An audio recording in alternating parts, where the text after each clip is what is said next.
Ryu era um perdedor comum que foi atropelado pelo caminhão Kun e enviado para outro mundo para uma segunda vida pacífica. No entanto, tudo muda quando ele descobre que é um mago de água de nível 1 cercado por monstros. Então ele treina sem parar até se tornar super poderoso e derrotar a todos. A história começa com Ryu sendo atropelado pelo lendário caminhão Kun e acordando no céu. Lá, um anjo diz a Ryu que ele será reencarnado em um mundo de fantasia como um mago de água, mas Ryu pede que sua segunda vida seja pacífica. Para conseguir isso, o anjo o envia para uma floresta remota com suprimentos para 2 meses, apenas para que ele possa relaxar. No entanto, ao chegar, Ryu lê sobre os monstros mortais da floresta em um diário de monstros e rapidamente percebe que não consegue durar um dia lá com suas habilidades atuais. Então, para se manter preparado, ele passa a maior parte do tempo aprendendo magia básica de sobrevivência e feitiços ofensivos, e esquece de viver uma vida pacífica por enquanto. 2 meses depois, seus suprimentos acabam e ele deixa sua cabana para explorar a floresta. Mas antes que ele vá longe, um falcão assassino o ataca. Para se proteger, Ryu dispara vários jatos de água abrasivos para derrubá-lo. Mas depois de evadi-los, o falcão mergulha para acabar com ele. Vendo isso, Ryu fica muito assustado e se envolve em um iceberg. Mas como o falcão já é rápido demais para parar, ele colide e desmaia. Depois, Ryu tenta verificar o animal. Mas nesse momento, o falcão acorda com o olho direito ferido e foge como sempre que vê um inimigo. Mais tarde naquela noite, Ryu encontra um cavaleiro sem cabeça chamado Dullahan perto de um lago brilhante e o desafia para uma batalha simulada na esperança de ganhar alguma experiência de combate. Após aceitar o desafio, o Dullahan luta contra Ryu por várias horas até conseguir derrubá-lo, e então lhe dá uma rara espada mítica de gelo e água como presente por tê-lo divertido antes de retornar ao lago. No dia seguinte, o falcão assassino ferido volta para se vingar. Mas desta vez, Ryu percebe que ele parece um zumbi. Infelizmente, enquanto ele tenta descobrir o que aconteceu, o falcão o ataca e ele o evade por um tempo como se estivesse lutando contra um chefe de Dark Souls.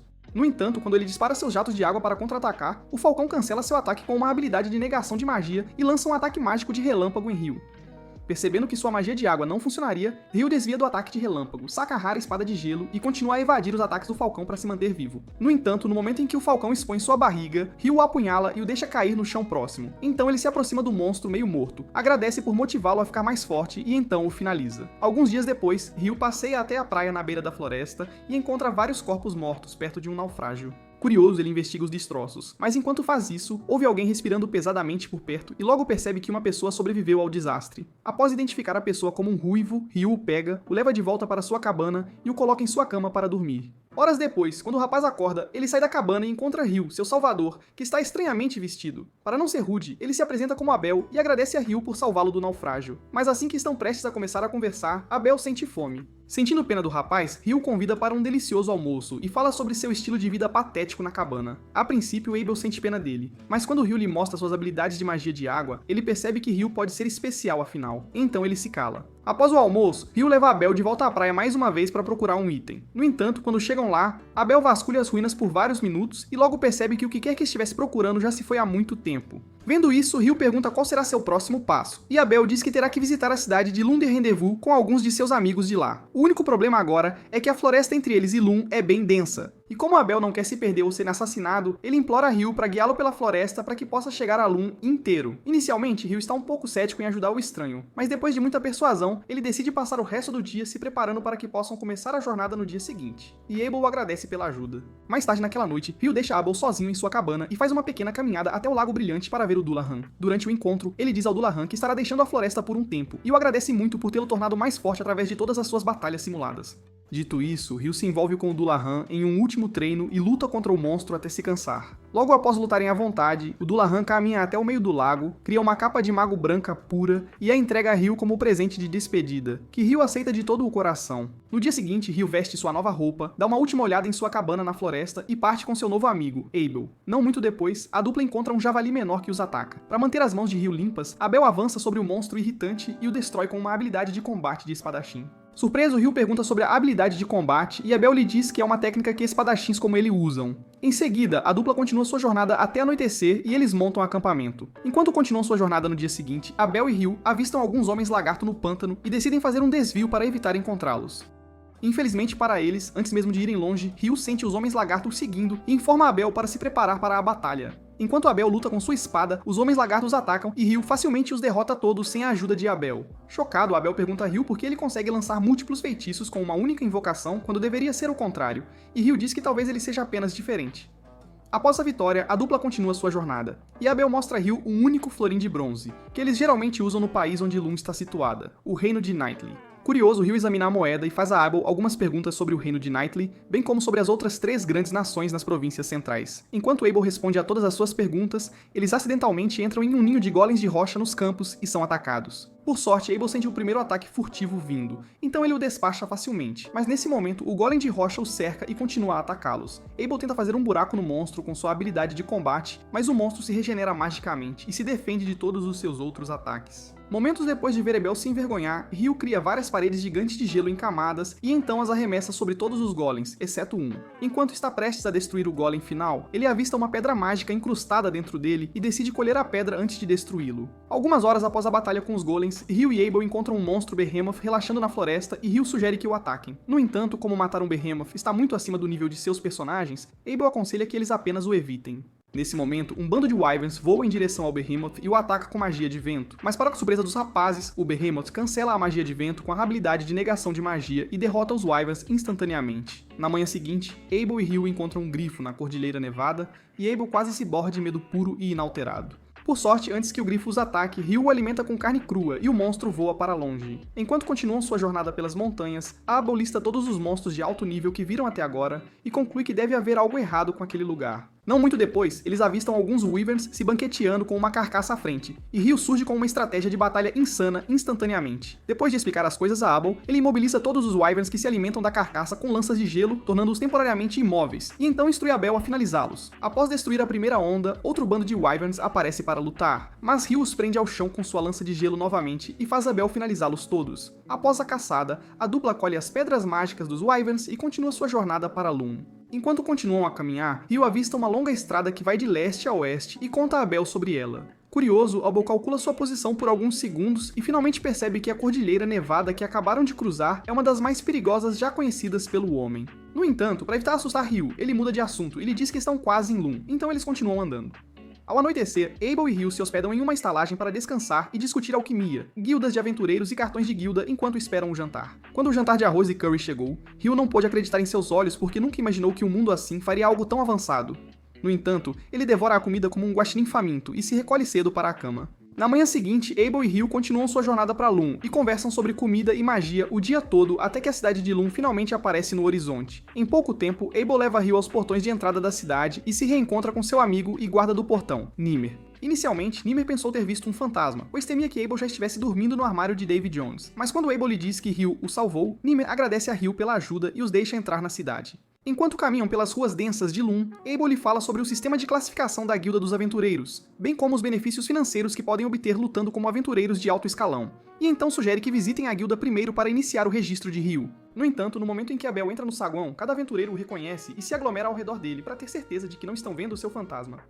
Aparentemente, todos pensaram que ele havia morrido no naufrágio, mas agora que ele apareceu diante deles, estão felizes e confusos sobre como ele possivelmente sobreviveu a um desastre tão mortal. Enquanto Abel atende a multidão de pessoas ao seu redor, Ryu sai para tomar um ar e encontra uma linda elfa malvada, Sarah, que captura seu coração ao comentar sobre sua capa branca de Rei das Fadas. Apesar de estar apaixonado por sua beleza, Ryu está bastante confuso sobre por que ela está tão interessada em suas roupas. Mas antes que ele tenha a chance de falar com ela, Sarah interrompe a conversa e vai embora. Não muito depois, Abel chama Ryu de volta ao saguão e o apresenta a todos como seu salvador. Após seu discurso, Ryu cumprimenta a todos e instantaneamente se torna um favorito dos fãs por salvar o herói deles. Após as formalidades, Abel leva Ryu à recepcionista da guilda, Nina, e o recomenda para ser registrado como aventureiro de rank D, em vez de um de rank F. Para não parecer rude, Nina lembra a Abel que Ryu ainda precisa passar por um exame físico antes de poder ser classificado tão alto em sua primeira vez. Mas Abel lhe diz para marcar um encontro com o mestre da guilda primeiro, para que possam discutir isso em detalhes. Algumas horas depois, Abel finalmente consegue se encontrar com o mestre da guilda, Hugh. Então ele apresenta Ryu como seu salvador e os familiariza. Depois ele fala com Hugh sobre sua recomendação anterior e o assegura de que Ryu é muito mais forte do que ambos. Como esperado, Hugh não acredita em Abel. Então, para provar suas afirmações, Abel lhe mostra todas as pedras mágicas de Wyvern que colheram do bando de Wyverns na infame Cordilheira Nevada Maléfica, e diz a Hugh que Ryu fez a maior parte da luta. Vendo isso, Hugh avalia as pedras mágicas verdes para ter certeza de que não está alucinando. Mas quando ele percebe que as pedras mágicas são verdadeiras, ele se humilha e finalmente permite que Ryu seja registrado como aventureiro de rank D. Enquanto a conversa deles continua, os outros membros do grupo de Abel, Lin, Rhea e Warren, todos correm para a sala de reuniões e se reencontram com seu chefe. Enquanto eles se atualizam, Hugh leva Ryu ao seu escritório e lhe diz que o grupo de Abel, a Espada Carmesim, é o mais popular e talentoso da cidade. Logo, Mina aparece para iniciar o processo de registro de Ryu, enquanto Hugh se afoga em papelada. Após as formalidades, ela entrevista Ryu, fala sobre o curso introdutório de exploração de masmorras, que eles começarão em 2 dias, e pergunta a Ryu se ele gostaria de participar. Naturalmente, Ryu diz sim, então ela o registra para o curso e então pergunta sobre acomodação. Como Ryu é um brute como você, ele lhe diz que está sem teto, mas Nino assegura de que encontrará um espaço para ele em uma das pousadas da guilda pela cidade. Dito isso, ela encerra a entrevista, faz Ryu colocar a mão em um cristal mágico para ter seus detalhes impressos no novo cartão da guilda e o torna um aventureiro oficial. Mais tarde, Abel leva Ryu com ele ao banco para receber e promete comprar-lhe algumas roupas e um cajado depois de pegar o dinheiro. Confuso, Ryu pergunta por que ele está tão determinado a conseguir um cajado para ele, e Abel diz que é porque todos os magos usam um. Para provar que não precisa de um, Ryu lhe mostra a lâmina que o Dullahan lhe deu, e, em vez disso, faz algumas perguntas básicas sobre o mundo de fantasia de Fi. Depois de ouvir a resposta de Abel, Ryu percebe o quão semelhante Fi é à Terra e conclui que uma reencarnação antes dele deve ter causado grandes mudanças para tornar Fi exatamente como a Terra. Enquanto ele continua pensando alto, Abel recebe seu pagamento e leva Ryu ao pub onde eles comem, bebem e festejam a noite toda para celebrar o retorno seguro de Abel. Na manhã seguinte, Mina mostra a Ryu seu novo quarto no dormitório e o apresenta a seus novos colegas de quarto e companheiros novatos, Nils e Ito. Assim que ela termina de acomodar o trio, Mina sai e Ryu ouve Nils tagarelar sobre como ele gostaria de ter filhos com ela um dia. Conhecendo Nils, Ito o ignora e avisa Ryu sobre o notório valentão do quarto 1, Dan. Mas, nesse momento, Mina retorna de repente ao quarto com um novo colega de quarto chamado Amon. Julgando por sua pequena estatura, Nils pergunta por que ele está com tanta pressa para se tornar um aventureiro, e Amon lhes diz que é porque ele não tem mais nenhum membro da família. Sentindo pena do rapaz, Ryu e Ito o acolhem calorosamente e se familiarizam com ele. Enquanto isso, Lin fica muito chateada depois de ouvir tudo o que Abel tinha a dizer sobre as habilidades incomuns de Ryu de lançar magia, porque tudo o que ele afirma que Ryu fez durante a luta contra o Wyvern simplesmente não faz sentido. Quando Abel os assegura de que não está mentindo, Rhea sugere que talvez Ryu seja parente do infame mago do inferno que era poderoso o suficiente para aniquilar civilizações inteiras com um único feitiço. Mas Lin permanece cética. No entanto, eles sabem que, se for esse o caso, então Ryu é um mago incrível que não deve cair em mãos erradas. Alguns dias depois, Ryu participa de sua última aula no curso introdutório de exploração de masmorras, e o professor lhes diz que eles entrarão em uma masmorra pela primeira vez ao meio-dia. Ouvindo isso, Amon fica muito nervoso, mas Ryu assegura de que manter a calma é a melhor maneira de superar sua primeira visita. Em seguida, o professor responde a algumas perguntas, encerra o curso teórico e leva os novatos à masmorra, que por acaso está localizada no centro da cidade. Enquanto os guia para o primeiro andar, o professor lhes fala sobre o Grande Javali da Maré, que é um evento muito raro onde monstros crescem explosivamente e superlotam a masmorra, e também fala sobre a importância das paredes duplas, que mantêm os monstros contidos durante esses períodos. Após explicar mais alguns detalhes sobre o registro, o professor leva os novatos ao primeiro andar da masmorra e os deixa explorar o local, já que o andar geralmente é livre de monstros perigosos. No entanto, segundos depois de deixar o grupo, Ryu e Amon avistam uma terrível formiga soldado escondida nas sombras e os espreitando. Amon instantaneamente começa a suar, como se tivesse acabado de ver seu próprio obituário. Mas Ryu, que é muito mais sensato, elabora um plano semelhante ao seu padrão de ataque de Wyvern e o transmite a Amon. Logo depois de deixar Amon a par, ele imobiliza a formiga com 8 lanças de gelo e faz Amon desferir o golpe fatal no pescoço da formiga. Com a formiga abatida, Ryu corta a cabeça, recupera sua pedra mágica e ajuda Amon a ganhar um pouco de confiança em sua habilidade. Mais tarde naquela noite, Nils e Ito organizam uma pequena festa em seu quarto para celebrar a primeira incursão de Ryu e Amon na masmorra. Enquanto bebem e se divertem, Ryu e o resto dos rapazes discutem a estranha aparição de um monstro perigoso como a formiga soldado no primeiro andar. Enquanto Ryu tenta descobrir uma boa razão para sua aparição, Abel aparece de repente atrás dele depois de terminar um trabalho, chocando Nils, Ito e Amon, e diz a todos que as formigas às vezes cavam grandes túneis até a primeira camada. Percebendo que Abel está na sala, Ryu fala muito casualmente com ele, mas Nils, por outro lado, fica em posição de sentido e começa a proclamar toda a história de sua vida para o aventureiro veterano. Após as formalidades, Lin e os outros aparecem e fazem Warren levar Abel ao escritório do mestre da guilda para que possam fazer seu relatório. Enquanto Warren arrasta Abel para longe, Lin fica para trás e olha para Ryu de forma estranha por alguns segundos antes de sair. A caminho do escritório do mestre da guilda, Rhea repreende Lin por olhar para Ryu daquele jeito, mas quando Lin lhe diz que estava apenas curiosa sobre seus métodos especiais de lançamento de magia, Elbow os assegura de que em breve o verão em ação. Na manhã seguinte, Ryu e Amon visitam o segundo andar da masmorra cedo e derrotam alguns lobos monstros. Por volta do meio-dia, eles fazem uma pausa para recuperar o fôlego, e Ryu compara o estilo de espada de Amon ao de Abel. Quando Amon lhe diz que todos aprendem em uma grande escola na capital real, a escola Hum, Ryu fala sobre sua própria esgrima e encoraja Amon a permanecer diligente no treinamento para que possa superar Abel no futuro. Dito tudo isso, Amon encerra a pequena pausa e passa o resto do dia lutando com Ryu. No dia seguinte, Ryu visita a biblioteca pública e passa algumas horas consultando livros e receitas sobre alquimia.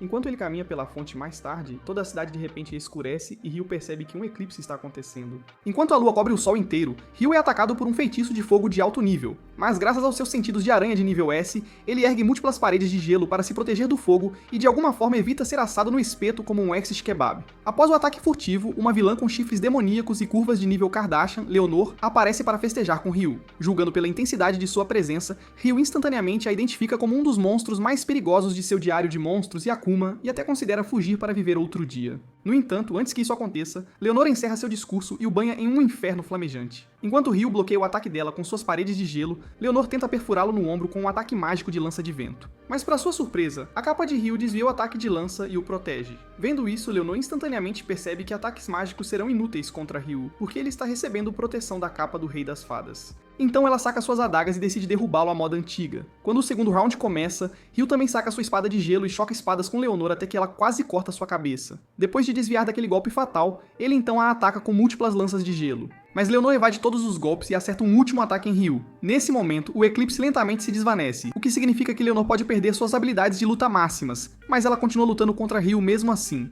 Após o que parece uma batalha eterna de pura garra, Ryu fere Leonor na bochecha, pula no ar e lentamente se aproxima para atacá-la. Animada, Leonor cura o ferimento da bochecha, pula no ar e anula seus ataques corpo a corpo. No entanto, quando ela está prestes a acabar com ele com seu inferno flamejante, Ryu faz algo que só um louco desequilibrado pode pensar. Ele aumenta a temperatura das gotas de água suspensas no ar até ferver e as faz chover sobre Leonor. No momento em que a chuva quente a toca, Leonor grita de dor e então se transforma em sua verdadeira forma. Felizmente, antes que ela termine toda a série de anime bem aqui, o sol volta. Então ela para de lutar e promete voltar mais forte com mais de sua espécie para acabar com Ryu. Depois que ela parte, Ryu solta um suspiro de alívio e vai ao banco sacar um pouco de grana para comprar mais livros. Em seguida, ele retorna à sua hospedaria para passar o resto do dia, mas para sua surpresa, não encontra ninguém lá. Assim que ele está prestes a sair da hospedaria para a livraria, ele de repente avista o idiota em busca de atenção, Dan, intimidando seus 3 colegas de quarto em um canto, e isso o irrita. Para evitar mais brigas, Ryu dá um soco doloroso no fígado de Dan, tirando o sorriso presunçoso de seu rosto estúpido e ajuda a curar as feridas de seu colega de quarto.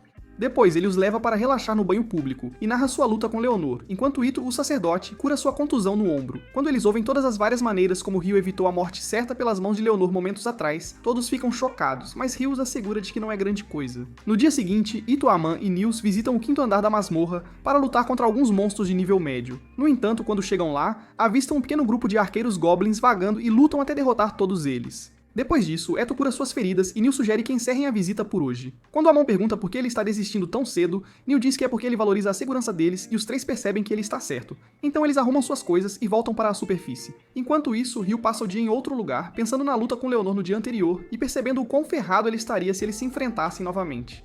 Para começar, ele sabe que se iguala a Leonor em termos de velocidade de conjuração. Mas quanto à velocidade de movimento, ela o supera em muito. Então, como ele obviamente não pode usar o vento para se acelerar, ele tenta arranjar múltiplos jatos de água em suas costas e acelerá-los para replicar os resultados. Infelizmente, isso falha, então ele desiste do treinamento instantaneamente e vai para a biblioteca continuar lendo.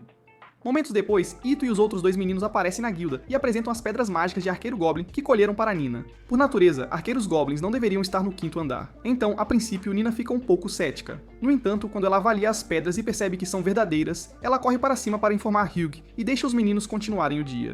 Quando Hugh recebe a notícia, ele percebe que o grande javali do título pode estar chegando. Então ele instrui Nina a convocar os líderes das 2 melhores equipes de heróis de Rank B atualmente na cidade, a Espada Carmesim e a Brigada Branca, para uma reunião de emergência em seu escritório para discutir os assuntos pendentes. Uma hora depois, Abel aparece no escritório de Hugh e encontra seu rival e o líder da Brigada Branca, Phelps, já lá e esperando por sua chegada. Após as formalidades, Hugh lhes fala sobre os arqueiros goblins avistados na 5ª toca da masmorra e lhes fornece provas de que sua inteligência é boa. Depois disso, ele instrui ambas as partes a entrar na masmorra imediatamente e verificar quaisquer sinais do grande javali do título.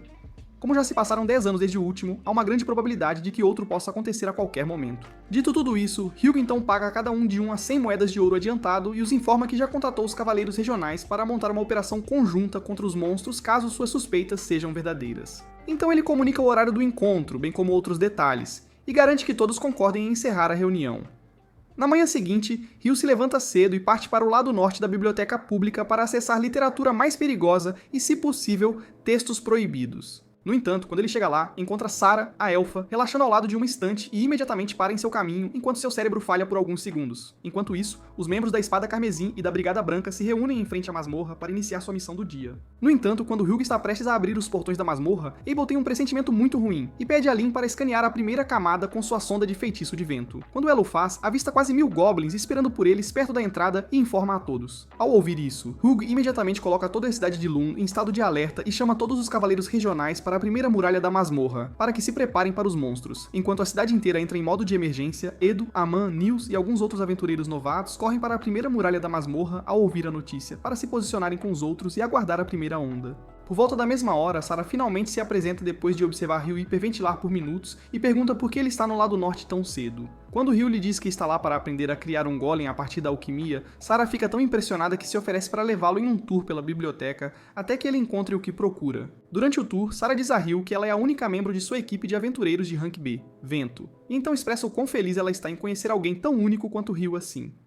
Naturalmente, Hugh sorri como um bobo, mas enquanto os dois continuam seu encontro improvisado na biblioteca, Hugh e os outros aventureiros se posicionam na primeira muralha e esperam pacientemente pela primeira onda de goblins. Em pouco tempo, os portões da masmorra se abrem e centenas de goblins jorram para a arena da masmorra. Para impedi-los de se infiltrar na cidade, Hugh faz com que os primeiros a responder ataquem os monstros com dezenas de flechas e ataques mágicos ofensivos. Quando os arqueiros goblins revidam, eles fazem com que os curandeiros resgatem os feridos e continuem trabalhando com os cavaleiros regionais para conter a horda o máximo possível. Infelizmente, nem mesmo esse nível de coordenação foi suficiente para aniquilar a horda de goblins, pois eles eram intermináveis. À medida que a batalha se arrasta, comandantes e líderes de equipe dão ordens a seus lutadores para conservar o máximo de força possível para evitar desmaiar. Durante uma corrida de reabastecimento, Nils entrega uma mensagem de Hugh a Abel, dizendo-lhe para estar preparado para enfrentar o grande general Goblin, esperando atrás da bucha de canhão, e Abel toma notas. No final da tarde, eles derrotam toda a bucha de canhão e todos os membros da Espada Carmesim e da Brigada Branca descem a primeira muralha para eliminar todos os retardatários. Então eles enfrentam 3 Goblins maiores, que eles chamam de Generais Goblins, e se dividem em equipes de 2 para derrubá-los antes que o Rei Goblin chegue. Infelizmente, antes que eles derrubem os Generais Goblins, o Rei Goblin destrói seus próprios generais com um corte de ar e se apresenta à sua presa.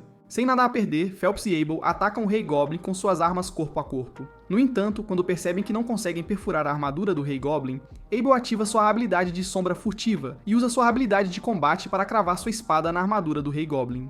Imediatamente depois, Lynn, que acabara de conjurar a mais poderosa magia ofensiva de vento, chuva de balas, desencadeia o ataque e corta o Rei Goblin várias vezes até que ele morra. Com o Rei Goblin derrotado, Phelps elogia Abel por pensar fora da caixa, e a cidade de Lune se alegra novamente sem saber que algo muito mais perigoso estava se formando dentro da masmorra. Mais tarde naquela noite, Hugh retorna à hospedaria dos aventureiros e encontra todos celebrando algo. Como ele estava na biblioteca com sua paixão o tempo todo, ele não entende o que estava acontecendo, então ele apenas fica no meio de todos até que Nils, Ito e Aemon apareçam e expliquem o que aconteceu.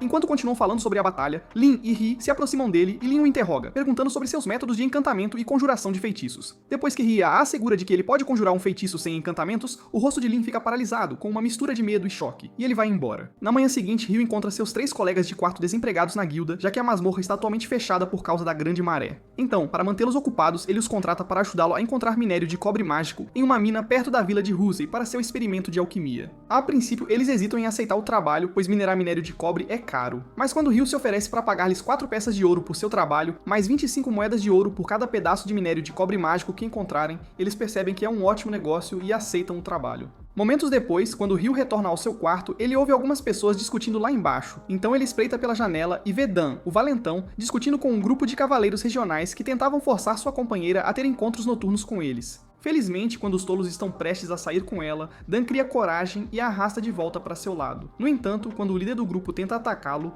Rio o envergonha fazendo-o escorregar e cair várias vezes. Logo depois, Phelps aparece, condena os cavaleiros idiotas por seu comportamento vergonhoso e os comanda a sair enquanto ainda podem. Inicialmente, os cavaleiros ameaçaram exilá-lo, pensando que ele era um aventureiro comum. Mas quando Phelps se apresenta como o herdeiro e filho do ex-comandante dos Cavaleiros Reais, eles percebem que ele é seu superior e fogem. Depois ele elogia Dan por proteger a garota e tem uma boa conversa com Ryu antes de partir com sua assistente, Shina. Mais tarde naquela noite, Abel se encontra com Ryu sozinho na lanchonete e pede que ele o escolte até o Distrito do Prazer, onde homens famintos pagam mulheres por encontros noturnos para investigar algo importante, ao que Ryu concorda. Depois do jantar, Ryu segue Abel até o local e no caminho Abel lhe diz que eles estão lá para recolher todos os guardas reais estúpidos que seu amigo investigador enviou para a cidade a reboque antes que causem problemas.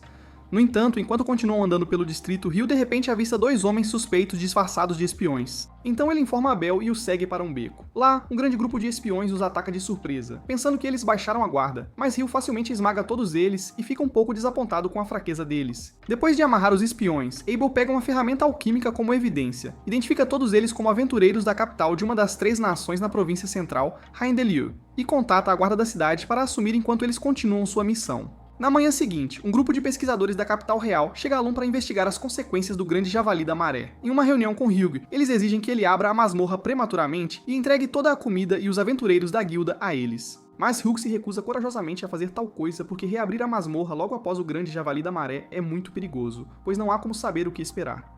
Ao ouvir isso, um pesquisador arrogante chamado Clive tenta lembrá-lo de que seu colega e chefe, Arthur, recebeu mais poder do que ele pelo rei. Mas mesmo assim, Hyug se recusa a ser intimidado. Enquanto a dupla começa a discutir, o próprio Arthur se desculpa por exigir seus suprimentos de comida e promete compensar Hyug se ele puder ajudá-los. Ao pensar melhor, Hyug finalmente concorda em abrir a masmorra com a condição de que Lum não seja responsabilizada por nada que aconteça durante sua pesquisa. E Arthur aceita sua decisão. Mais tarde, Ryu visita a hospedaria de Abel para encontrar comida. Ao chegar lá, ele encontra uma maga baixa chamada Natalie, que o implora para levá-la à guilda o mais rápido possível para entregar uma carta, e eventualmente a leva até lá. Na guilda, a garota entrega à equipe de Abel uma carta de um homem chamado Professor Halarian, que vive na capital, e Abel percebe que o homem está pedindo que eles apoiem os magos da corte enquanto investigam a masmorra. Depois de ler a carta, Abel diz à sua equipe que a razão pela qual a masmorra ainda está sendo tratada como uma zona de perigo é que uma equipe de rank A se perdeu lá dentro logo após a última grande maré de monstros 10 anos atrás. E como ninguém sabe o que aconteceu com eles, é melhor ter muito cuidado. Após a explicação de Abel, Ryu sai para almoçar e Natalie se apresenta ao resto da equipe de Abel. Quando Lin percebe que ela é de uma poderosa família mágica, ela pergunta a Natalie se ela já ouviu falar de um feitiço para conjurar uma parede de gelo a alguma distância do conjurador. Mas Natalie diz que não, porque é impossível. Nesse momento, Ria lhe diz que Ryu pode fazer magia assim.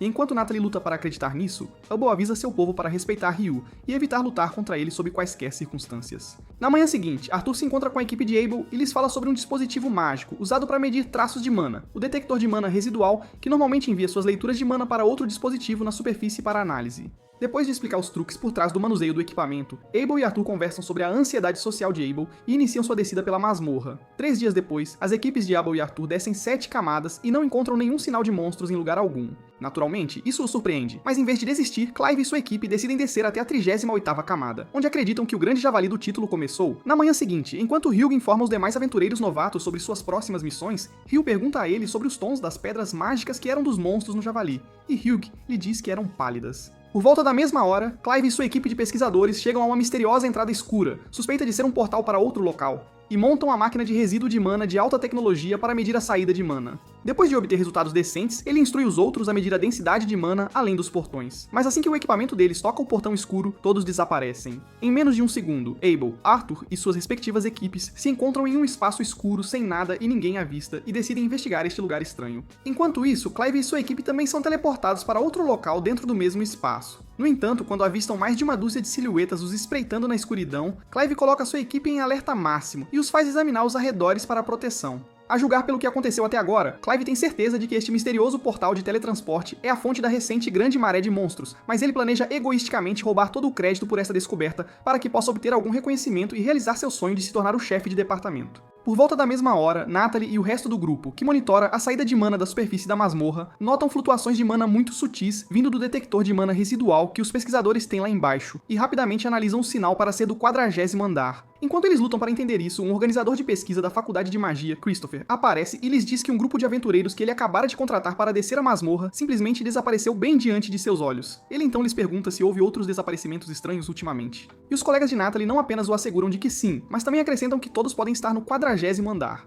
Ao ouvir isso, Christopher começa a pedir mais detalhes, mas quando Natalie ouve seus colegas falando sobre Abel e sua equipe ficarem presos com os outros, ela entra em pânico e sai correndo de sua barraca. Momentos depois, quando Hyug recebe a terrível notícia sobre os desaparecimentos, ele parte para a masmorra instantaneamente e avisa Nina para manter isso em segredo dos novatos até que eles cheguem ao fundo da questão. Enquanto isso, Ryu passa seu dia explorando o lado norte da biblioteca para encontrar e comparar registros de eclipses passados e grandes marés de monstros. Enquanto ele está nisso, ele encontra sua linda e pequena namorada elfa, Sarah, no mesmo local, e pede sua ajuda. Naturalmente, Sarah concorda em ajudá-lo, mas em algum momento ela começa a perguntar se ele realmente acredita que o eclipse recente pode ser a causa do recente javali da maré. Ryu está um pouco inseguro sobre como responder a isso, mas enquanto ele gagueja, Sarah lhe diz que ela sabe com certeza que sempre houve um eclipse antes de uma grande maré de monstros. Dito isso, ela então continua fazendo perguntas intrusivas para saber como Ryu descobriu isso. Mas para evitar revelar seus segredos, ele muda de assunto e fala sobre as pedras de monstro pálidas do javali. Até agora, a palidez nas pedras de monstro Goblin mostra que eles surgiram momentos antes do javali do título. Mas para entender mais sobre esse assunto, Sarah leva Ryu para ver os registros. De volta ao 40º andar, Arthur explica que a natureza de sua realocação é teletransporte e verifica sua equipe para ter certeza de que seus detectores de mana estão funcionando perfeitamente. Ao confirmar que sim, ele sugere enviar um sinal para a superfície para pedir ajuda. Mas, novamente, há algo no ar daquele espaço que não o agrada. Para confirmar suas suspeitas, ele pede a Hei para analisar o ar ao redor daquele espaço. E quando ela o faz, ela instantaneamente percebe que quem quer que esteja controlando aquele espaço lançou a barreira mágica defensiva suprema, infame por desviar toda a magia ofensiva e ataques físicos para prendê-los. Ao ouvir isso, Abel faz Lyn usar sua sonda mágica de vento para escanear a área em busca de seus limites. Mas quando ela o faz, avista Clive e sua equipe relaxando a 500 metros de distância, ao lado de 50 formas de vida desconhecidas. Enquanto eles se dirigem à equipe de Clive, Hugh se encontra com o resto dos pesquisadores na superfície e descobre o quão ruim é toda a situação. Atualmente seria irracional enviar qualquer ajuda por causa das armadilhas ao longo do caminho, então tudo o que Hugh e os outros fazem é sentar e rezar para que todos estejam seguros. Enquanto isso, a equipe de Clive enfrenta fogo pesado das formas de vida desconhecidas, e eles montam domos defensivos para se protegerem das bolas de plasma que essas formas de vida estão atirando neles. No entanto, enquanto a batalha se intensifica, as formas de vida desconhecidas se apresentam a Clive, e ele instantaneamente as reconhece como demônios. Alguns aventureiros tentam atacar os demônios, mas enquanto os demônios os incineram a todos em cinzas, Arthur, Abel e o resto de seus membros da equipe aparecem para testemunhar a horrível carnificina e também ajudar seus colegas pesquisadores. Sem tempo a perder, Arthur faz sua equipe atacar os demônios com tudo o que tem, e para a surpresa de Rhea, seus ataques mágicos realmente funcionam. Infelizmente, à medida que o ataque avança, a equipe de Arthur fica sem mana. Então Abel, tendo avistado o comandante do exército de demônios de antemão, pula e avança com sua equipe para derrubar o comandante. Ao eliminar mais de 40 desses monstros, Lyn desmaia de exaustão de mana, e Rhea também fica sem mana. Percebendo a gravidade da situação, Abel decide avançar e lutar contra o comandante sozinho. Ryayo avisa que o comandante, que parece ter olhos de cores diferentes, é um príncipe demônio com potencial para despertar como um Lorde Demônio. Mas como Abel já fez as pazes com a morte, ele fortalece sua determinação e facilmente massacra alguns outros guardas que protegiam o príncipe demônio. Nesse instante, o príncipe demônio avança para lutar contra ele, enquanto seus demônios atiram pedras em alta velocidade nas barreiras dos pesquisadores para destruí-las. Sentindo o perigo, Ryu ativa na habilidade de espada, Zero Turn, que o coloca num estado zen de alta calma, e ele evade o ataque em alta velocidade do príncipe demônio. Infelizmente, quando ele está prestes a atacar a única abertura exposta do príncipe demônio, este desvia do seu ataque e o derruba. No entanto, quando o príncipe demônio está prestes a finalizá-lo, Ryu irrompe pelo teto como o Batman, chama Abel de fraco por perder para um inimigo patético como o príncipe demônio, e pergunta se ele pode lutar contra o príncipe demônio em seu lugar. A princípio, Abel tenta desencorajá-lo, dizendo-lhe o quão poderoso e perigoso o príncipe demônio pode ser. Mas quando Rave descobre que Abel está, na verdade, perdendo para um Lorde Demônio bebê, ele fica muito desapontado. De qualquer forma, ele caminha calmamente em direção ao príncipe demônio, massacra o resto de seus demônios e saca sua espada de gelo para desafiar o príncipe demônio para sua batalha final. Nesse instante, um flashback surge para explicar como Ryu sequer ficou sabendo da situação de Abel. Acontece que da outra vez que Natalie saiu correndo da tenda de seu colega mais cedo, ela na verdade correu para encontrar Ryu e contar a ele sobre a situação de Abel. Depois de encontrá-lo no lado norte da biblioteca, ela lhe contou tudo. E Ryu, percebendo a urgência da situação, a levou imediatamente para a entrada da masmorra em uma carroça de gelo. Ao chegarem à masmorra, ele perguntou por que ela havia procurado sua ajuda, e Natalie explicou que Abel a havia instruído a buscar sua ajuda em situações perigosas. Impressionado com a sugestão de Abel, Ryu passou voando pelos guardas da masmorra que o alertaram para ficar longe da entrada, e, eventualmente, chegou ao primeiro andar. Lá, Ryu percebeu que descer as 40 camadas manualmente para chegar a Abel seria demorado. Então ele perfurou um buraco no chão com seus jatos de água abrasivos e caiu em queda livre até a 40ª camada. Agora que ele está aqui, a patética desculpa de Príncipe Demônio avança em sua direção para desferir um golpe fatal. Mas Ryu evade o golpe habilmente e corta a cabeça do Príncipe Demônio com um golpe limpo. Em seguida, o Príncipe Demônio recoloca sua cabeça e se arma para continuar lutando contra Ryu. Mas Ryu corta em pedaços pequenos com mais de 200 jatos de água abrasivos e destrói sua pedra monstro no processo. Com o Príncipe Demônio morto, Arthur agradece a Ryu por salvá-los e narra a infeliz situação daqueles que perderam na batalha contra os demônios. Depois disso, Abel chama Ryu para coletar as pedras mágicas dos demônios com ele, para que possam dividir o dinheiro arrecadado entre as famílias dos caídos, e ele concorda em ajudá-lo. No entanto, antes de fazer isso, Ryu se lembra de um campo especial que avistou no andar 39 e diz aos outros que gostaria de parar lá no caminho de volta. Com isso resolvido, o grupo segue para analisar a assustadora tonalidade preta da pedra monstro de um demônio. Mas enquanto a análise deles continua, um grupo aleatório de aventureiros heróis fracassados, localizados em outra parte da masmorra, acidentalmente invoca Leonor de um misterioso portão negro e a desafia para uma batalha. Inicialmente, Leonor o subestima, pensando que são apenas alguns fanfarrões arrogantes que estavam cansados de viver. No entanto, quando todos começam a se gabar e se autodenominar heróis, ela fica muito animada e inicia a batalha imediatamente. Infelizmente, apenas segundos após o início da batalha, Leonor fere o chamado líder herói, rouba a bola preta que usaram para invocá-la e decide poupar a todos. Assim que ela está prestes a partir, os idiotas exigem que ela se identifique para que possam se lembrar dela. Mas Leonor se apresenta, certificando-se de evitar divulgar a natureza de sua espécie e então deixa o local depois de lhes contar um pouco sobre Ryu, o humano mais forte que ela já enfrentou. No caminho de volta para o primeiro andar da masmorra, Hal, Abel e Arthur param no andar 39 para verificar o campo especial sobre o qual Ryu estava tagarelando antes. No entanto, quando percebem que a coisa é apenas uma bola preta suspeita e sem graça, Arthur aguarda e continua avançando com o resto da equipe. Quando todos voltam à superfície, todos os recebem de volta do abismo. Mas Hug, por outro lado, chama Ryu e o repreende por ignorar os grandes guardas. Em pouco tempo, Arthur o impede de repreender Ryu, e então o leva para uma tenda particular para explicar como Ryu salvou a todos. Logo depois de ouvir como Ryu destruiu o príncipe demônio em apenas alguns segundos após sua chegada, ele percebe que Ryu é insanamente poderoso. Então, para evitar que os aristocratas sem cérebro o notassem e se intrometessem com alguém como Ryu, ele conspira com Arthur para remover o nome dele de seus relatórios pós-ação. No dia seguinte, Ryu visita um bom restaurante na cidade para comer arroz e curry, mas quando ele chega lá, ele avista Sarah relaxando depois de devorar um prato de arroz e curry, e para cumprimentá-la. Após as formalidades, Ryu pede um prato de arroz e curry médio picante. E para sua surpresa, Sarah faz o mesmo. Por um momento, há um silêncio constrangedor, pois Ryu fica um pouco surpreso ao vê-la comer tanto. No entanto, quando Sarah percebe o que ele está pensando, ela começa a se defender, alegando que precisa comer mais para poder engordar seu caminhão basculante de baunilha. Depois que Ryu ignora, Sarah continua fazendo outras perguntas normais sobre a vida dele, e ele lhe conta um pouco mais sobre seu lugar, pontos fortes e hobbies. Logo, eles recebem seus pedidos, e a dupla come o máximo que pode. Após o café da manhã, Ryu encontra Sarah fora do restaurante e pergunta por que ela nunca visita a guilda, apesar de ser uma aventureira. Em resposta, Sarah diz que é porque ela tem trabalhado em um contrato de longo prazo na capital real, então não há tempo para relaxar. Em seguida, ela lhe fala sobre seu outro trabalho como instrutora de esgrima para a Ordem dos Cavaleiros do Marquês Lum, e então o convida para uma batalha simulada, a qual ele concorda.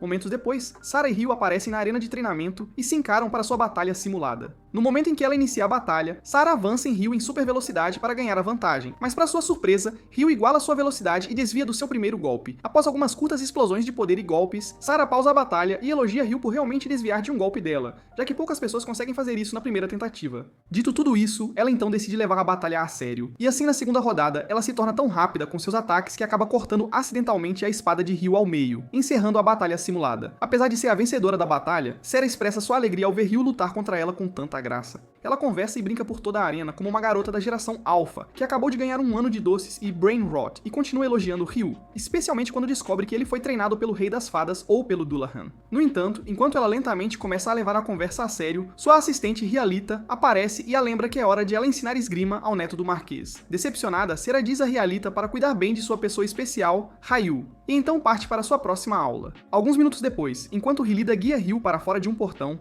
Hugh para em sua carruagem e o convida a pegar uma carona com ele de volta aos dormitórios da guilda. No caminho de volta, Hugh expressa sua gratidão pelo feito incrível. Ainda assim, ele decide puni-lo por desobedecer a ordem de um grande guarda, fazendo-o aceitar um trabalho fora da masmorra que o obriga a escoltar alguns mercadores até uma cidade chamada Whitnash. E Hugh concorda. No dia seguinte, Neil se encontra com Hugh e pede que ele participe do pedido de caça que sua cidade natal, Abali, tem para aventureiros de rank D. Atualmente, Nils e os outros dois não podem participar porque ainda são aventureiros de rank E. Então eles se encontram com Ryu e pedem que ele crie um grupo com eles para que possam aceitar a missão. Inicialmente, Ryu hesita em aceitar a missão, mas quando Amon lhe diz que a missão envolve eliminar os goblins e esqueletos da pedreira, ele fica um pouco animado demais e finalmente concorda em fazer o trabalho.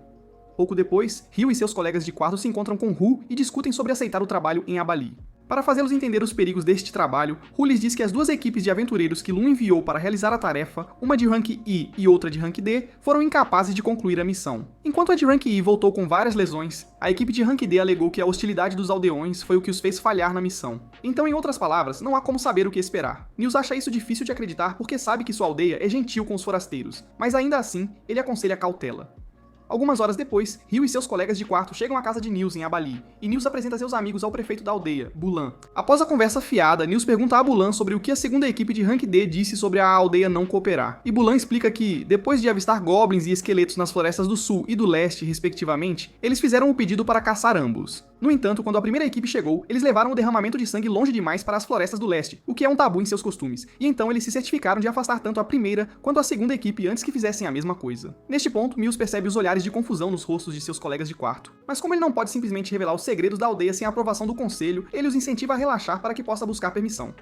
Mais tarde naquela noite, enquanto Edo e os outros discutem as mortes dos pais de Nils com seu irmão e irmã, Nils volta para casa da reunião do conselho e diz aos seus que eles obtiveram aprovação para a caçada, o que significa que terão que investigar os goblins no dia seguinte. Em seguida, ele jura seus amigos ao segredo, enquanto começa a revelar o segredo da aldeia, e então começa contando-lhes as duas coisas especiais sobre sua pequena cidade natal. Primeiro, Nils lhes fala sobre a besta guardiã que vive nas profundezas das florestas do leste, o que intriga Ryu, e então acrescenta que ela só foi vista pelos anciãos da aldeia. Quanto ao segundo segredo, ele lhes diz que é o santuário, que a anciã compartilhará no dia seguinte e os incentiva a esperar e ouvir dela mesmos. No dia seguinte, Bulan leva Ryu e seus amigos até o local onde os goblins foram avistados pela primeira vez. E em pouco tempo, Ryu sente mais de 10 goblins vindo em sua direção. Sem hesitar, eles emboscam os goblins e Ryu congela todos, exceto um. Então, ele faz seus amigos esmagarem os goblins congelados e todos eles seguem o último desgarrado de volta ao seu covil. Chegando lá, eles eliminam o resto do exército goblin usando a mesma estratégia de antes e esperam o general ou chefe goblin aparecer da caverna. Quando o general goblin aparece, Aemon e Nils começam a soar como um peru de ação de graças esquecido.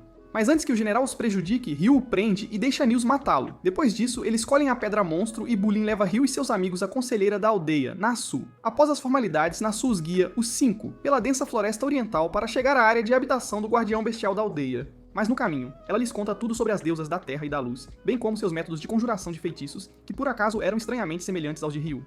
Cerca de 1 hora depois, todos chegam à entrada da caverna do Guardião Bestial, com Ryu esperando ansiosamente que o monstro fosse corrupto como o basilisco de Harry Potter, para que ele pudesse lutar contra ele e salvar o dia novamente. No entanto, depois que Nasu invoca o Guardião, ele fica desapontado quando um monstro Fenrir tranquilo chamado Inquisen aparece. Após sua chegada, Nikyusen se apresenta e presta seus respeitos a Ryu, imediatamente após reconhecê-lo como o humano favorito do Rei das Fadas ou do Dullahan. Uma vez resolvido isso, Nakusin conta aos meninos sobre os cerca de 30 esqueletos presos ao redor do santuário, e então promete liberar o chefe atualmente preso pela magia do santuário assim que eles cuidarem dos 30. Ouvindo isso, os meninos se movem para o santuário da aldeia, e Ito purifica as almas mortas-vivas de todos os 30 esqueletos, derrotando-os. Segundos depois, quando Aemon e Nels abrem as portas gigantes que mantêm o monstro chefe esqueleto arqueiro preso, Ryu lhes dá martelos de gelo e sinaliza para Kusin liberar o esqueleto arqueiro das restrições mágicas do santuário. Uma vez que o esqueleto arqueiro é totalmente liberado, Ryu cria um chão de gelo ultra escorregadio, do qual o monstro continua caindo, e faz Amon e Nils o espancarem até finalizá-lo. Ao derrotar o monstro, Nusa leva os meninos mais fundo no santuário para procurar a joia brilhante que as sumas sacerdotisas costumavam adorar. Mas para sua consternação, não está em lugar nenhum. Vendo isso, ela decide não se preocupar muito, e em vez disso, bloqueia a caverna do monstro usando um monte no teto para manter o poder perigoso afastado. Após completar o resto de sua missão, Ryu e seus amigos deixam a Bali para Lum. Mas no caminho de volta, todos se lembram que já se passaram quase 300 dias desde que se registraram como aventureiros, o que significa que em breve terão que deixar os dormitórios conforme o acordo com a guilda. Com o dinheiro que ganharam até agora, Nils diz a Ryu e Aemon que ele e Ito planejam comprar ou alugar um lugar legal assim que saírem do dormitório. Então ele pergunta a ambos se gostariam de se juntar a eles. Enquanto Amon concorda em morar com eles, Ryu pede mais tempo para considerar algumas coisas. Por volta da mesma época, Ryu se encontra com Abel e pede que ele o represente como mestre da guilda de Lum no festival do Porto Aberto de Witnash. Inicialmente, Abel fica com medo, mas quando ele percebe que realmente não há ninguém para ajudar Hugh, ele finalmente concorda em fazer o trabalho. Em outro lugar, 2 soldados aleatórios são vistos treinando em uma batalha simulada nos campos de treinamento da capital real. Quando de repente, sua comandante do exército, uma vilã ruiva chamada Fiona, para e se dirige a ele sobre seu recente decreto para comparecer ao festival em Witnash. Após um discurso, ela dispensa a todos e continua conversando com seu guarda-costas, Barão Oscar, a quem ela também chama de Mago do Inferno, enquanto retorna aos seus aposentos. Alguns dias depois, Ryu começa seu outro trabalho de escolta com seus amigos, mas no caminho ele descobre sobre o Festival do Porto Aberto de Witnash por Nils, e fica muito animado com os próximos dias. Horas depois, quando chegam a Witnash, os mercadores os agradecem pela ajuda prestada e os incentivam a se divertir por 10 dias, após os quais se encontrarão e retornarão a Lum. Depois de testemunhar o alojamento do mercador, os meninos famintos correm direto para o primeiro restaurante na esquina e comem tanto frutos do mar e croquetes quanto suas barrigas minúsculas podem aguentar. Na manhã seguinte, outras personalidades de alto escalão das 3 nações começam a chegar a Witnash. Mas em certo ponto, uma carruagem da monarquia de Kufaris encontra alguns problemas com seus papéis, então as outras carruagens são forçadas a esperar em fila única até que o problema seja resolvido. Enquanto esperam, o colega do barão Oscar, Jürgen, aparece para buscar os pensamentos de Oscar sobre essa excursão inesperada que o rei real enviou à princesa e à comandante do exército Fiona. Sabendo o quanto o rei adora sua princesa ruiva, Oscar diz a Jürgen que ele pode ter enviado Fiona para protegê-la dos locais grotescos de seu governo. Quando Jürgen pergunta o que isso poderia ser, Oscar diz que tem certeza de que o rei pode tentar assassinar os nobres que se opõem a ele na ausência de Fiona. Mas ainda assim, já que o único trabalho deles lá é guardar Fiona, é nisso que eles têm que se concentrar.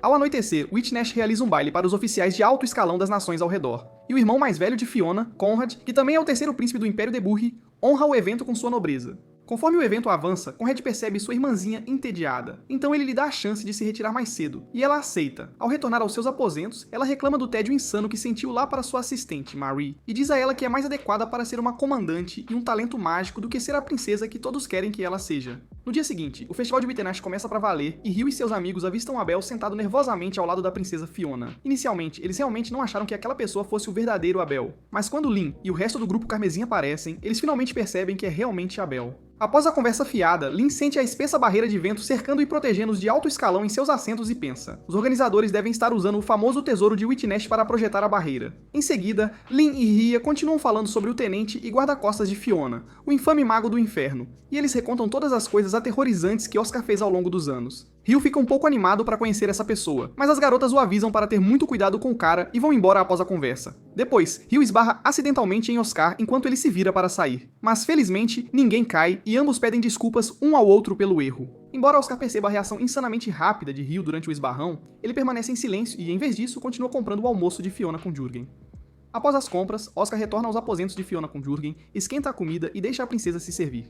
Algumas horas depois, os organizadores realizam um concurso de arco e flecha em águas abertas e Iman falha tão feio que Abel riu ao se lembrar de como ele costumava ser patético no arco e flecha. Quando Aman desiste do concurso, Ryu empurra Abel para tentar a sorte. E para a surpresa de ninguém, Abel supera o desafio como um profissional. Logo após vencer o concurso, Rhea aparece com aquela energia de mãe irritada exalando ao seu redor, e isso envia um arrepio pela espinha de Abel. Aparentemente Abel deveria passar o dia inteiro com ela, mas ele boicotou o encontro e veio brincar com os meninos porque é um homem culto com suas prioridades em ordem. Bem, agora que ele foi pego, Rhea o arrasta para a próxima barraca para continuar as compras, enquanto Ito, o romântico incurável, continua a se impar intensamente por ela. De volta a Lum, Sarah procura por Ryu em toda a biblioteca e no dormitório, para que possa contar a ele sobre o livro que ela o ajudou a encontrar. Mas quando ela não o encontra em lugar nenhum, ela se aproxima de Nina na guilda e pergunta se ela o viu em algum lugar. Em resposta, Nina lhe diz que Ryu pegou um trabalho prolongado que pode levar um tempo para ele concluir.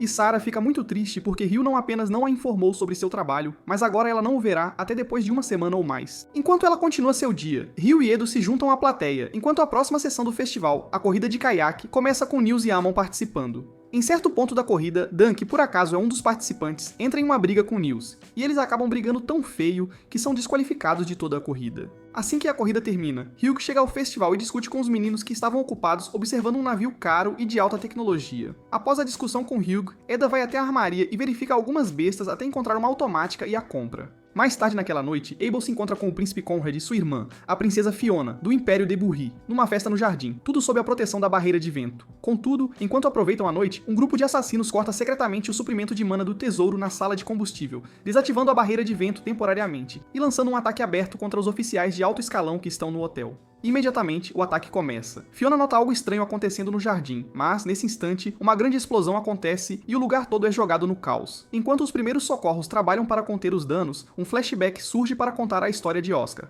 Aparentemente, quando era menor, Oscar era um doce garotinho ruivo, abençoado com uma boa família, sociedade e a habilidade de usar magia de fogo. Em seu tempo livre, ele normalmente ajudava o ferreiro local da vila, Hazen, a controlar a temperatura de sua fornalha com seus poderes de fogo e o observava forjar espadas impressionantes. Um dia fatídico em seu passado, depois de trabalhar com Hazen, o pequeno Oscar voltou para casa, para seus pais, e os ajudou a acender o fogo para o jantar. Poucos dias depois, o pai de Oscar, Snar, se encontrou com Hazen para perguntar sobre o progresso de seu filho, e só tinha coisas boas a dizer sobre o garotinho jovial. Depois de toda a conversa e elogios, Hazen presenteou o pequeno Oscar com uma espada leve para ele praticar, já que ele tinha uns 6 ou 7 anos. E em poucos dias, Oscar vai em sua primeira caçada com sua família. Uma noite, durante uma festa, Snea e alguns líderes da vila descobriram que um grupo de cerca de 50 bandidos havia sido pego espreitando a vila. Como o último ataque de bandidos foi há uns 6 anos, todos imaginaram que esses patifes atacariam a vila nos próximos dias. A princípio, consideram fugir da luta iminente. Mas como não tem santuário em lugar nenhum, decidem resistir e lutar por sua vila.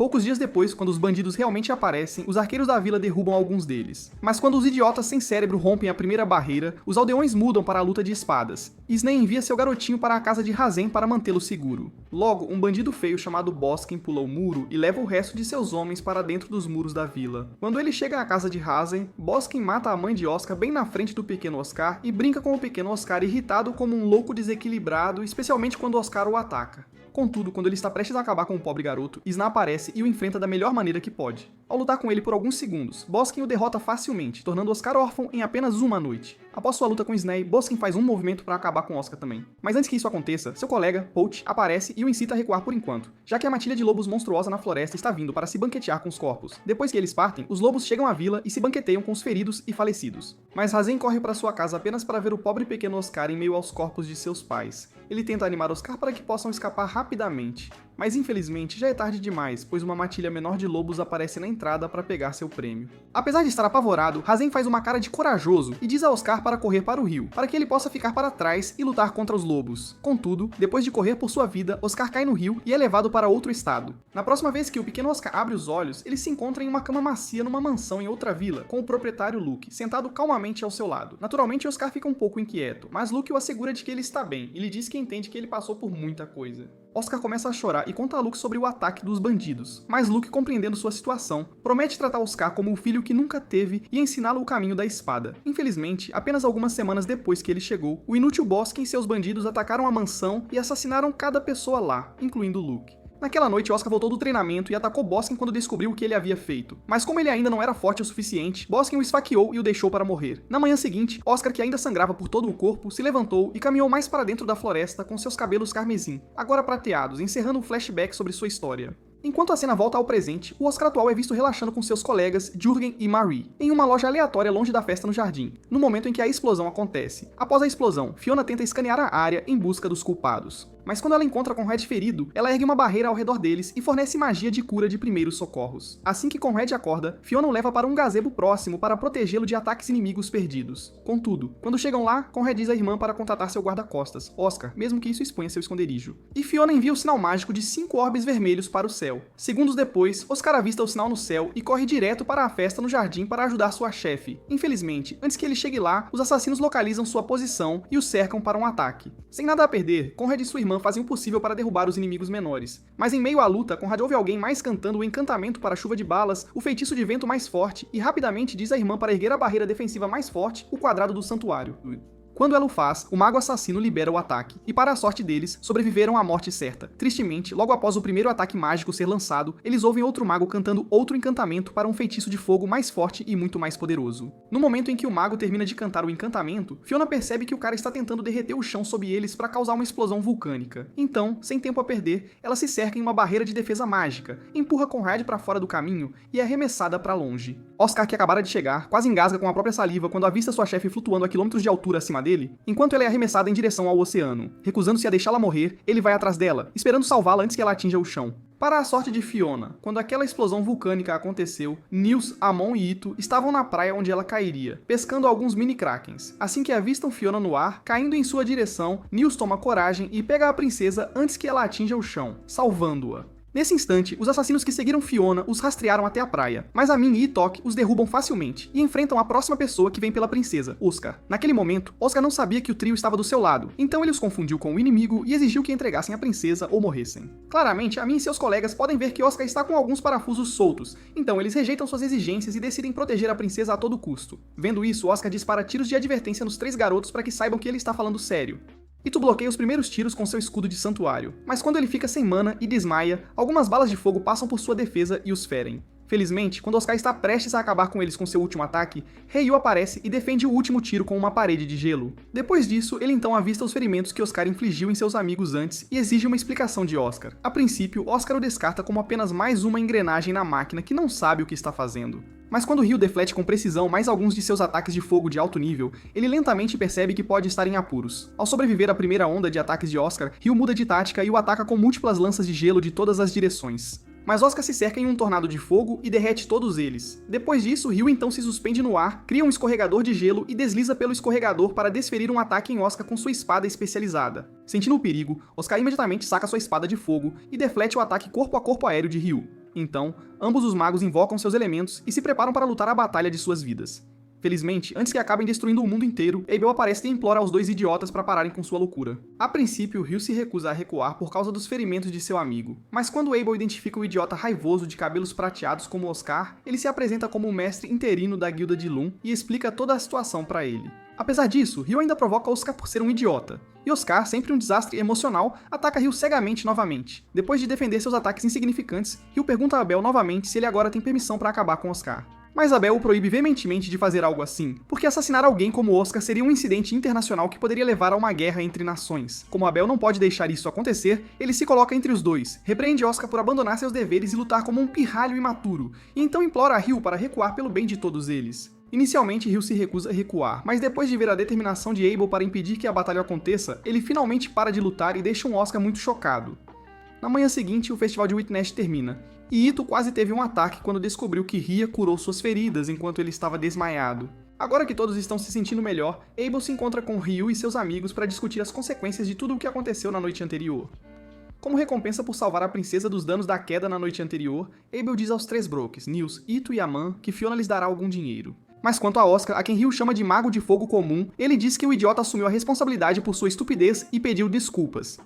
Após a discussão, Abel parte Ryu e seus amigos vagam por Witness uma última vez, depois do que eles arrumam suas coisas e partem para Lune. Poucos dias depois, Sarah vai verificar a guilda novamente para ver se Ryu já voltou de sua missão. Mas quando ela não o encontra lá, ela fica ainda mais desapontada e começa a dizer a si mesma que foi enganada. Nesse instante, ela passa pelo restaurante onde eles uma vez comeram juntos e avista alguém parecido com Ryu sentado lá dentro. Depois de confirmar que é ele, ela entra chorando e se junta a ele para o almoço. Depois do almoço, ela o leva de volta à seção proibida da biblioteca e lhe mostra as coisas que ela encontrou sobre alquimia antes. Quando Ryu percebe o quão autêntico é o manuscrito, ele pega seu papiro para fazer anotações manualmente. Mas Sarah o apresenta um feitiço de cópia básico chamado Transcrever e zomba dele por não saber um feitiço fundamental tão básico. Depois de ensiná-lo o feitiço, Sarah envolve Ryu em uma série de conversas aleatórias, o que de alguma forma a leva a revelar que ela tem 200 anos. A julgar pela natureza de sua espécie, isso é de se esperar. Mas mesmo assim, Ryu ainda está chocado porque Sarah parece ser mais atraente do que uma avó normal de 200 anos. Enfim, após a discussão, Sarah leva Ryu ao escritório do transcritor. Mas assim que eles estão prestes a entrar no lugar, Abel sai de lá com um monte de papelada nas mãos e pergunta a Ryu por que ele está com alguém como Sarah. Para responder a sua pergunta, tanto Sarah quanto Ryu lhe dizem que é porque estão cultivando uma relação de professor e aluno, mas Abel sabe que há alguma química entre eles. Contudo, como o que eles fazem não é da sua conta, ele acelera o passo e se manda. Depois, Sarah repreende Ryu por ser muito formal com ela, especialmente depois de ver o quão casual ele foi com Abel antes, e então incita Ryu a ser mais amigável com ela, o que Ryu concorda. Algumas horas depois, Ryu visita Abel em particular e pede a ele para ajudar a procurar uma boa propriedade para ele ficar. Ao ouvir isso, Abel lembra do plano de Ito, Nils e Aman, de morarem todos juntos em uma casa separada, e pergunta se ele está disposto a morar com eles. Mas Ryu lhe diz que precisa de um lugar maior com um grande espaço ao ar livre para que ele possa conduzir todos os seus experimentos alquímicos e mágicos. Satisfeito com sua resposta, Abel aceita seu pedido e passa os próximos dias procurando uma boa propriedade com Ryu. Após várias tentativas e erros, finalmente encontra uma boa propriedade que é adequada para Ryu. Mas o único problema é que a propriedade é uma fazenda localizada fora da cidade. Mesmo assim, Ryu verifica o espaço para garantir que é bom para seus experimentos e eventualmente compra toda a propriedade por 50 milhões de florins. Enquanto ele se prepara para a próxima fase de sua vida, o Anjo Michael recapitula todos os momentos maravilhosos e tumultuosos que Ryu experimentou até agora e conclui que o futuro de Ryu está repleto de experiências ainda mais aterrorizantes do que ele jamais imaginou. Isso nos leva ao fim do vídeo. Você acha que Ryu tem o que é preciso para sobreviver à terrível tragédia que está por vir para ele? Deixe-nos saber nos comentários abaixo. E se você quiser mais resumos de anime como estes, assista só a este vídeo em vez disso.